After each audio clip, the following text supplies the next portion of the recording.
Had a little time to think, had a few hours to think about what happened today. Again, I received a phone call at 1 p.m. today, and I was told that it was a postal inspector, U.S. postal inspector on the phone. He said that he wanted to sit down and have a chat with me if I would meet him in an hour at 2 o'clock at the post office. I said I would, that's fine.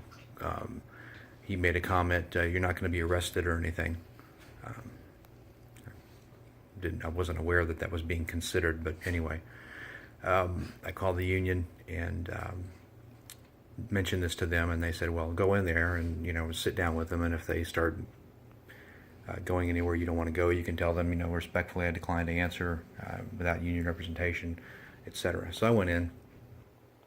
The guy who called me met me out in the parking lot, told me to wait by my car while he went inside. Second postal inspector showed up. The first inspector came outside, motioned to me, brought me over, asked me to lift my shirt, said he needed to check me for weapons. Basically treated me like I wasn't there for a talk, like I was a criminal. Brought me inside, sat me down, said the reason they were bringing me in is because of my YouTube post, talking about how, or mentioning names, talking about how I've been harassed and threatened by the Postal Service or by members of the Postal Service, and then the whole thing was being covered up and I was denied any kind of action, any protection. I was denied any protection in violation of the national agreement, etc.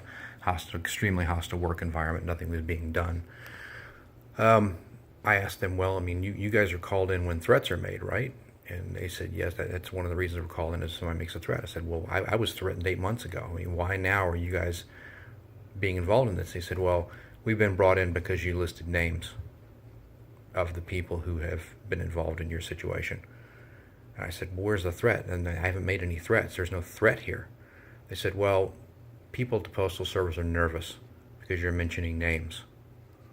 And they just wanted us to come in and sit down and have a chat with you and make sure that there's no tendency for violence or aggression on your part. So I have no history of violence. No, I've never threatened anyone in the over 8 months that I've been treated horribly by the Postal Service. Never raised my voice in a conversation. In any of the numerous meetings I've had with HR, with Postal Security, with different levels of management. Yet here I am. Since I went public, I was told at one point that if I went public with this, that you wouldn't want your employees to suffer any kind of consequences, fellow employees. That was a veiled threat by HR. And now that I've gone public, here comes the boot squad. What I thought was a legitimate law enforcement arm of the U.S. Postal Service turns out to just be another swamp entity that is being brought in against someone who won't shut their mouth and who fails to keep it shut.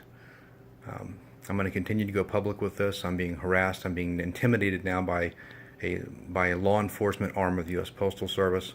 They told me, well, you can post anything you want to on social media. That's fine as long as you're not threatening anybody. But if you continue to post on social media, you'll continue to be getting visits from us. So that's your law enforcement arm of the U.S. Postal Service.